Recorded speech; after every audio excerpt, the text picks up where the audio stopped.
오늘 마태복음은 특별히 이방의 갈릴리라는 표현을 중심으로 해서 좀 말씀을 나누겠는데요.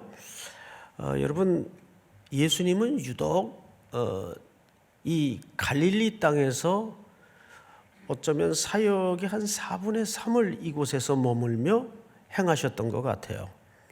그리고 또한 유독 이런 느낌까지 지울 수가 없습니다. 예수님은 왜 이렇게 갈릴리에 집착을 하셨을까? 헤롯이 목숨을 위협할 때에도 애굽으로 피신하셨다가 잠시 후에 죽었다는 고지를 듣고서 여전히 그 살의가 가시지 않는 보고를 받으시고 원래 태어났던 베들레헴 땅으로 가신 것이 아니라 갈릴리 땅으로 가셨어요. 갈릴리 안에 나사렛이라는 아주 험하고 가난한 작은 마을이 있었죠.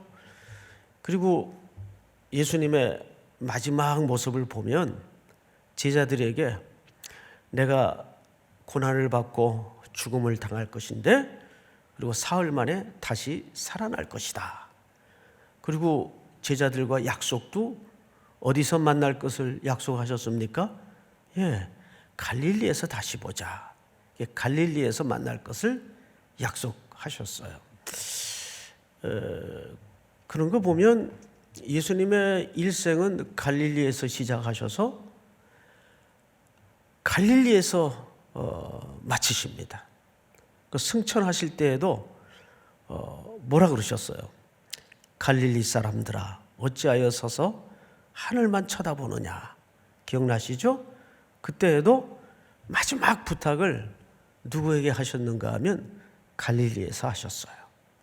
자, 그런데 오늘 마태복음 4장을 중심으로 해서 우리는 눈여겨볼 절대 간과해서는 안 될 이 갈릴리에 대한 아주 특별한 표현 하나를 보게 될 겁니다. 자, 우선 12절서부터 좀 보죠. 예수께서 요한이 잡혔음을 들으셨어요. 요한이 잡혔습니다. 여러분, 요한이 왜 체포됐는지는 아시죠? 사복음서를 세밀하게 비교해 보면 요한은 당시 이스라엘 백성들이면 누구나 알고 있는 궁궐의 스캔들을 고발했습니다. 그리고 그 죄를 들추어서 격렬하게 맹폭을 가했습니다. 아시는 것처럼 자기 동생의 아내를 취해서 아주 끔찍한 궁궐 스캔들을 일으켰죠. 이것이 아주 유명한 일화입니다. 동생의 아내가 워낙 미모였기 때문에 사실은 반강제로 빼앗아서 엄청난 천륜을 어기는 끔찍한 스캔들을 일으킵니다. 이걸 세례 요한이 준엄한 메시지를 통해서 지적을 해요.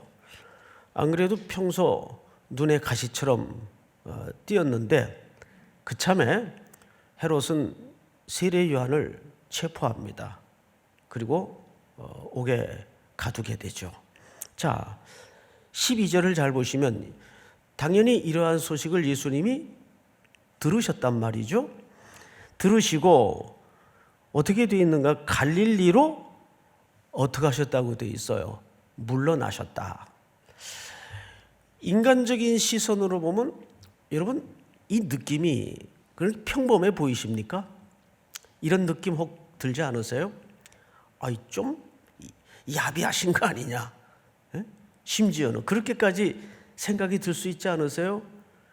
그것도 자기의 오실 길을 목숨 걸고 선포하고 정의를 부르짖었던 세례 요한이 불의한 일로 체포된 것도 아니고 그 시대에 가장 끔찍했던 궁궐의 스캔들을 고발해서 체포되었다면 예수님도 이럴 때는 뭔가 좀 이렇게 두 팔을 걷고 쌍지팡이라도 좀 짚고 나서야 이 그림이 예수님다운 그림이 아니겠습니까?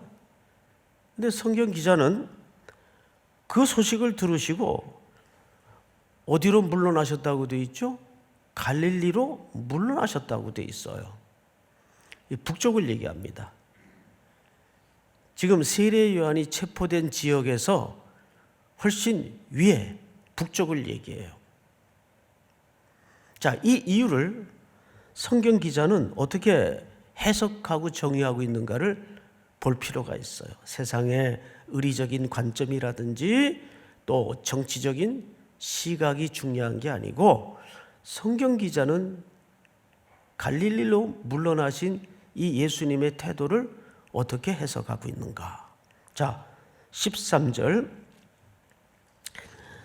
나사렛을 떠나 스불론과 납달리 지경 해변에 있는 가버나움에 가서 사시니 이는 선지자 이사야를 통하여 하신 말씀을 이루려 하심이라 일렀으되 15, 16절을 한번 같이 읽어볼까요? 시작. 스불론 땅과 납달리 땅과 요단강 저편 해변길과 이방의 갈릴리여 흑암에 앉은 백성이 큰 빛을 보았고 사망의 땅과 그늘에 앉은 자들에게 빛이 비추었도다 하였느니라. 네, 놀랍게도 예수님의 이 갈릴리로 후퇴한 그림을 성경 기자는 구약 성경의 성취로 이해를 했어요.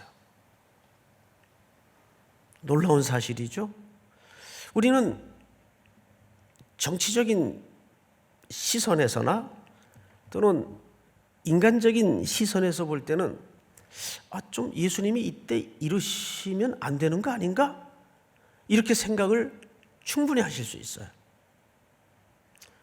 아니, 자기 동료인 세례 요한이 시대를 맞서 정의를 부르짖다가 지금 체포가 되었다는 소식을 틀림없이 들으셨는데 사실상 한 발자국 물러나신 거예요. 겁이 나셨을까요? 그랬을 리는 없지 않습니까? 자, 오늘 그런데 놀랍게도 이는 14절이죠. 선지자 이사야를 통하여 하신 말씀을 이루려 하심이라 일렀으되 스불론 땅과 납달리 땅과 요단강 저편 해변길과 이방의 갈릴리요. 이것은 이사야의 글을 인용한 건데 우선 이사야 9장 원본을 좀 한번 보십시다. 전에 고통받던 자들에게는 흑암이 없으리로다. 옛적에는 여호와께서 스불론 땅과 납달리 땅이 멸시를 당하게 하셨더니 후에는 해변길과 요단 저편 이방의 갈릴리를 영화롭게 하셨느니라. 여러분, 여기에도 놀랍게도 갈릴리라는 표현 앞에 어떤 단어가 수식되어 있어요? 이방의 갈릴리. 근데 여러분, 갈릴리 땅은 이방 땅이 아니에요. 틀림없이 이스라엘 땅이에요. 근데 이 땅을 왜 자꾸 성경에서는 이방의 갈릴리라고 묘사했을까? 여기에는 매우 슬픈 역사가 감춰져 있습니다. 우리 우선 열왕기 상 9장을 한번 보십시다. 갈릴리 땅의 성읍 20곳을 누구에게 주었어요? 히람에게 주었어요. 저 시리아 쪽, 북쪽 지역의 왕을 얘기합니다. 갈릴리 땅의 성읍 20곳을 그랬는데 20군데를 한꺼번에 주었다 그 말이 아니에요. 히브리어를 보면 20번째. 그러니까 이 20곳을 어떻게 준 겁니까? 조금씩 내준 거예요. 왜 내줬는지 아세요? 아니, 자기 땅을, 그것도 하나님의 약속의 땅을 솔로몬이, 이스라엘의 왕이 조금씩 내주다 보니까 몇 군데나 내줬어요? 20군데나 내줬어요. 자, 히람에게 주었으니 이는 두로 왕 히람이 솔로몬에게 그 온갖 소원대로 백향목과 잣나무와 금을 제공하였습니다. 이거 다 뭐 하는데 소용되었던 물품들입니까? 그 솔로몬의 화려한 왕궁과 화려한 성전을 짓는데 소용되었던 물품들을 전부 두로에서 실어다 날른 겁니다. 그걸 누가 제공했어요? 히람이 제공했어요. 그리고는 자기는 하나님의 언약의 땅인 이 지역을 야금야금씩 몇 군데나 내줬습니까? 예, 20군데나 내줬어요. 다음 절을 한번 볼까요? 시작. 히람이 두로에게 와서 솔로몬이 자기에게 준 성읍을 보고 눈에 들지 아니하여 이르기를 내 형제여 내게 준 이 성읍들이 이러한가 하고 이름하여 가불 땅이라 하였더니 그 이름이 오늘까지 있느니라. 무슨 얘기냐 하면 솔로몬이 땅을 내줬다는 소식을 듣고 두로왕 히람이 어떤 땅인가 하고 가봤단 말이에요. 가보니까 화가 났어요. 이 사람 나한테 어떻게 이럴 수가 있나? 나는 자기에게 은금, 그것도 백향목을 해발 2000m 이상의 그 높은 산에서 백성들을 동원해 저 지중해 해변까지 실어다 날르고 자기의 그 건축을 최선을 다해서 최고로 도왔건만 나한테 보상으로 준 땅은 어떤 땅이었어요? 가불이라는 말이 무슨 얘기냐면 메마른 땅, 쓸모없는 땅, 그 말이에요. 메마른 땅, 쓸모없는 땅. 하나도 쓸데없는 땅을 주었다 그 말이에요. 근데 이 지역이 어디예요? 갈릴리 땅이에요. 이것은 솔로몬이 쓸모가 없어서 성전 건축할 때 두로 왕 히람에게 아니 너나 가져라. 너나 가져라. 그리고 내준 땅이에요. 우리 서울에도 그런 지역이 하나 있었죠. 여의도가 무슨 뜻입니까? 여의도. 여의도라는 원래 어의는 너나 가져라 그 말이에요. 그 강 한복판에 그 섬이었는데 그 누가 갔겠어요? 거기 뭐 사람이 살 거라고 당시에 그 모래밭이었는데 누가 생각을 했고 누가 상상을 했겠어요? 그래서 여의라는 말은 너나 가져라, 남는 땅, 그런 의미입니다. 갈릴리는 적어도 솔로몬의 인식 속에서는 그런 땅이었어요. 근데 여러분, 그럴지라도 이 땅은 누가 약속하여 주신 땅입니까? 하나님이 약속하여 주신 땅입니다. 게다가 이사야 선지자가 이 땅에 대해서 뭐라고 예언을 했는가 하면 이사야서를 한번 9장을 다시 띄워주실까요?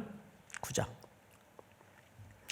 전에 고통받던 자들에게는 흑암이 없으리로다. 옛적에는 여호와께서 스불론 땅과 납달리 땅이 멸시를 당하게 하였더니, 여기 갈릴리 땅이에요. 이 무슨 얘기냐면 아수르 군대가 이스라엘을 침공할 때 그 길목이 갈릴리입니다. 그래서 제일 먼저 갈릴리 사람들을 다 붙잡아 갔어요. 그리고 이 갈릴리는 그때부터 이방인들과 뒤엉켜서 뒤섞여서 살 수밖에 없는 가장 덜 종교적이고 가장 덜 예루살렘적이며 가장 덜 유대적인 땅이 돼버리고 말았어요. 그래서 이때부터 이런 역사적 이유 때문에 갈릴리 땅은 이방의 갈릴리라는 별칭을 갖게 된 겁니다. 그러니까 이방의 갈릴리 하면은 가장 배제된 땅, 가난하고 침략당하고 수탈당하고 이방인과 엉켜 사는 땅, 이것이 그 시대나 예수님 시대까지 전해 내려왔던 사회적인 통념이었어요. 저주의 상징이었어요.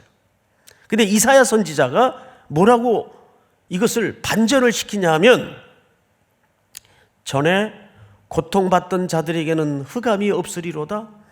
옛적에는 여호와께서 스불론 땅과 납달리 땅이 멸시를 당하게 하였더니, 이 멸시를 당하게 했다는 말의 의미는 그곳으로 아수르가 공격을 했고 거기가 길목이었으며 그곳의 모든 사람들이 다 제일 먼저 끌려갔어요. 그리고 수탈을 당하고 겁탈을 당하고 역사의 진노 아래서, 하나님의 형벌 아래서 신음하던 땅의 상징이 바로 이 갈릴리 지역입니다. 그래서 갈릴리는 북쪽에 위치해 있어요. 모든 열강들이 이스라엘을 먹기 위해서는 반드시 이 지역을 거쳐 들어와야 되기 때문에 이곳에 사는 사람들은 한 번도 편안한 세월을 살았던 적이 없어요. 말 그대로 저주의 땅이었고 흑암의 땅이었어요. 그런데 이사야 선지자가 어떤 반전을 예고하냐 하면, 후에는 해변길과 요단 저편 이방의 갈릴리를 어떻게 하셨느니라? 영화롭게 하셨느니라. 정말 영화롭게 되었나요? 여러분, 바로 이 이방의 갈릴리 지역에서 예수님은 뭘 시작하십니까? 복음의 역사를 시작하세요. 이 이방의 갈릴리 땅은 어떤 의미에서 예수님의 시각에서는 예루살렘에서 복음의 역사를 진행하는 게 더 효과적이지 않겠어요? 여러분, 요한복음 한번 7장을 띄워주실까요? 유대인의 명절인 초막절이 가까운지라 그 형제들이 예수께 이르되, 당신이 행하는 일을 제자들도 보게 여기를 떠나 어디로 가소서? 유대로 가소서. 우리 다 같이 4절 시작. 스스로 나타나기를 구하면서 묻혀서 일하는 사람이 없나니 이 일을 행하려 하거든 자신을 세상에 나타내소서 하니. 이 무슨 얘기냐면, 4절을 잘 보시면 어떤 일을 하려면 서울로 가야 될 거 아닙니까? 예루살렘으로 가야 될 거 아닙니까? 왜 어떤 일을 도모하면서 자꾸 묻혀서 보이지 않게 거기서 무슨 역사가 일어난단 말입니까? 그 얘기예요. 근데 예수님은 주로 하나님의 위대하심을 드러내시고 하나님의 영광을 드러내기 위해서 예루살렘을 중심으로 사역하셨어요. 저주의 상징이요, 흑암의 땅이요, 버림받은 땅의 상징인 갈릴리에서 시작하셨습니까? 바로 그 얘기예요. 갈릴리에서 시작하셨어요.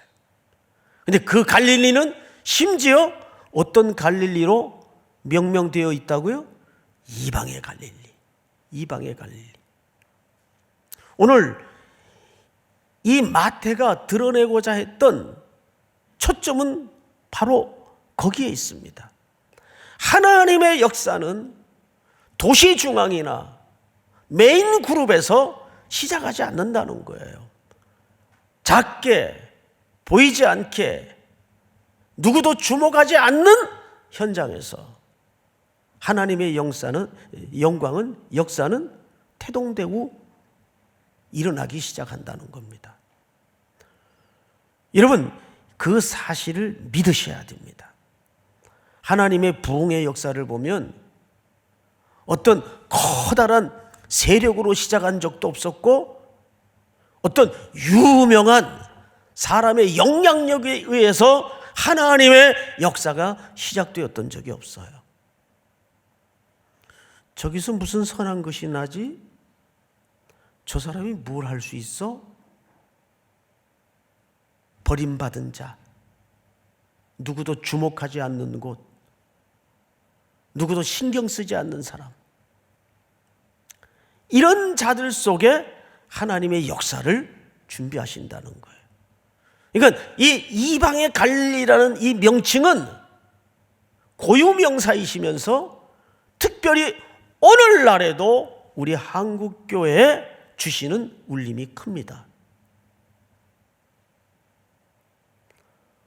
그러니까 여러분, 세상적으로 번듯한 곳에서 하나님의 역사는 일어나지 않아요. 마지막으로 성경을 한 군데 볼까요? 우리 지난주 예수님의 시험에 대해서 말씀을 좀 나누었었습니다. 예수님의 시험은 크게 세 가지였어요. 첫째는 먹는 시험이었어요. 두 번째는 초자연적인 능력을 보이라는 시험이었어요. 그리고 마지막에는 경배에 대한 시험이었어요.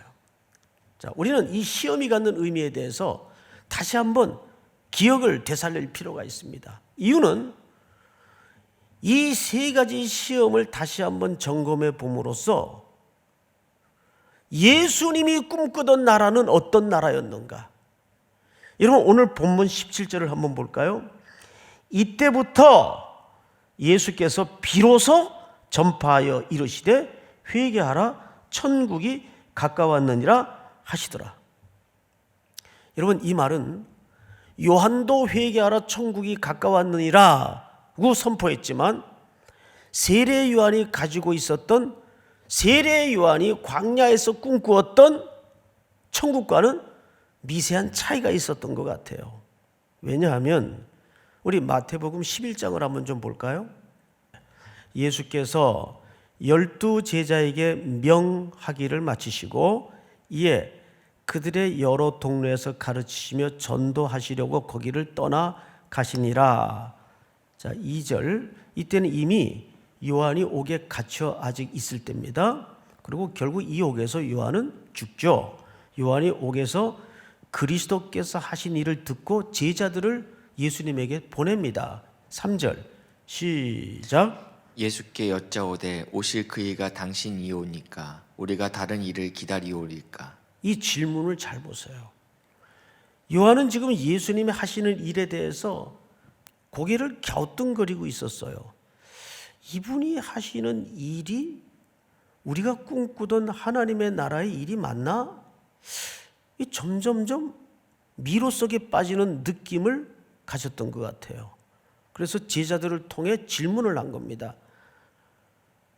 우리가 기다리던 메시아가 당신 정말 맞습니까? 왜? 자기들이 준비하던 하나님의 나라와는 뭔가 예수님의 행동이 자꾸 간극이 멀어지는 느낌을 받았기 때문입니다. 그럼 이게 무슨 얘기가 돼요? 요한이 생각했던 하나님의 나라의 꿈꾸는 방식과 예수님이 생각했던 하나님 나라의 꿈꾸는 방식에는 지금 어떤 간격이 벌어져 있다는 얘기예요. 다음 절 시작. 예수께서 대답하여 이르시되 너희가 가서 듣고 보는 것을 요한에게 알리되. 너희가 듣고 본 것을 그대로 세례 요한에게 얘기해라. 어떤 내용일까요? 4절 5절. 맹인이 보며 못 걷는 사람이 걸으며 나병 환자가 깨끗함을 받으며 못 듣는 자가 들으며 죽은 자가 살아나며 가난한 자에게 복음이 전파된다 하라. 여러분, 요한은 궁궐의 스캔들을 고발할 정도로 상당히 정치적인 어떤 하나님의 나라의 꿈을 일면 가지고 있었던 것 같아요. 여러분, 사도행전 5장을 한번 확인을 해볼까요? 그 당시 요한뿐만 아니라 얼마나 많은 사람들이 그런 하나님의 나라에 대한 꿈을 가지고 있었는지 사도행전 5장을 한번 보십시다. 이전에 드다가 일어나 스스로 선전하며 사람이 약 400명이나 따르더니 그가 죽임을 당하며 따르던 모든 사람들이 흩어져 없어졌고. 37절 시작. 그 후 호적할 때에 갈릴리에 유다가 일어나 백성을 깨어 따르게 하다가 그도 망한즉 따르던 모든 사람들이 흩어졌느니라. 이렇게 로마의 권력과 맞서서 광야에서 새로운 공동체를 꿈꾸던 집단들이 어마어마하게 일어났어요. 사실은 세례 요한도 그 한켠에 의지를 전혀 갖고 있지 않았다 볼 수 없어요. 하나님의 나라는 그런 나라인 줄 알았어요. 근데 마태복음 11장으로 다시 돌려서 예수님이 말씀하셨던 하나님의 나라는 어떤 나라였습니까? 우리 5절을 한번 볼까요? 11장 5절. 마태복음 11장 5절. 맹인이 보며 못 걷는 사람이 걸으며 나병 환자가 깨끗함을 받으며 못 듣는 자가 들으며 죽은 자가 살아나며 가난한 자에게 복음이 전파된다 하라. 이것이 전형적인 이사야가 설명했던 도래할 하나님의 나라의 사인들이었습니다. 다음 절 시작. 누구든지 나로 말미암아 실족하지 아니하는 자는 복이 있도다 하시니라. 지금 요한에게 하는 얘기입니다. 실족하지 마라. 하나님의 나라는 정권을 맞서서 투쟁하고 그 시대에 어떤 권력과 맞서서 투쟁하는 방식으로 오지 않는다. 다음 절 한번 볼까요? 그들이 떠나매 예수께서 무리에게 요한에 대하여 말씀하시되 너희가 무엇을 보려고 광야에 나갔더냐? 바람에 흔들리는 갈대냐? 여러분, 이 바람에 흔들리는 갈대는 무슨 뜻인가 하면 당시 화폐 안에 갈대 그림이 있습니다. 돈을 얘기하는 거예요. 너희가 무엇을 보러 광야에 나갔더냐? 돈 때문에 나갔냐 그 말이에요. 다음 절 볼까요? 그러면 너희가 무엇을 보려고 나갔더냐? 부드러운 옷을 입은 사람이냐? 부드러운 옷을 입은 사람들은 왕궁에 있느니라.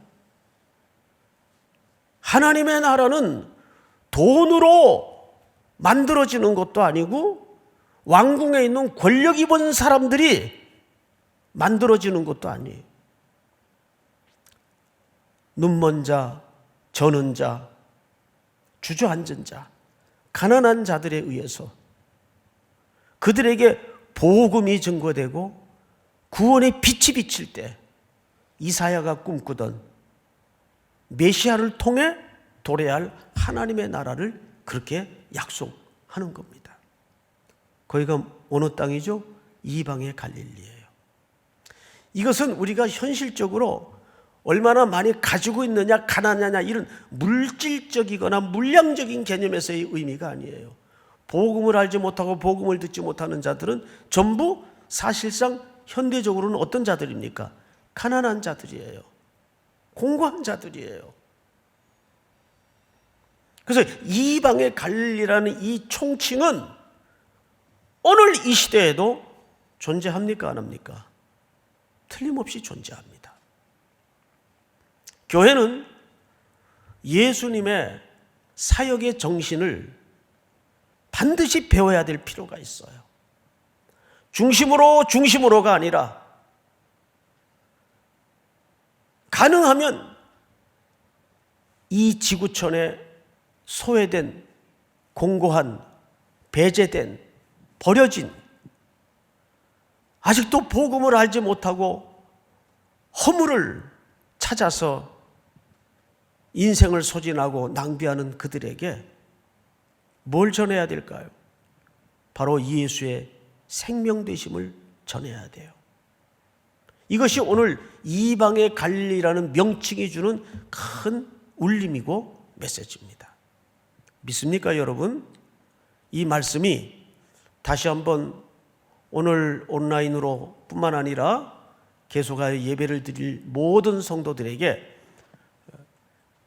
개인적으로 시대 앞에 주시는 하늘의 순명으로 순종할 수 있는 아름다운 복이 있기를 주님의 이름으로 축복합니다. 우리 다 일어나십시다.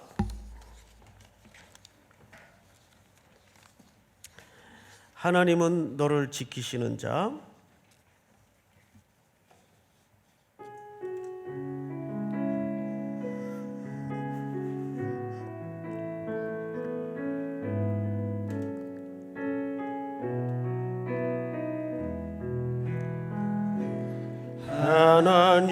하나님은 너를 지키시는 자.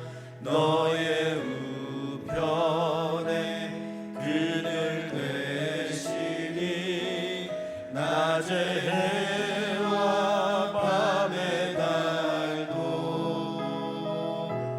너를 해치 못하리. 하나님은 너를 지키시는 자. 너의 환난이 명쾌하시니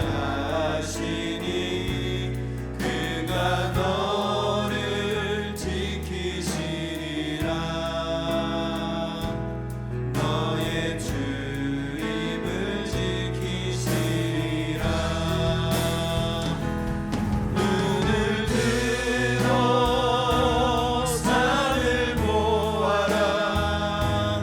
너의 도는 어디서나. 천지 지으신 너를 만드신 여호와께로다.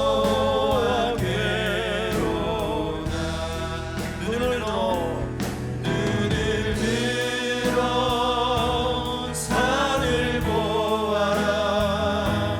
너의 도는 어디서나. 천지 지으신 너를 만드신 여호와께로다.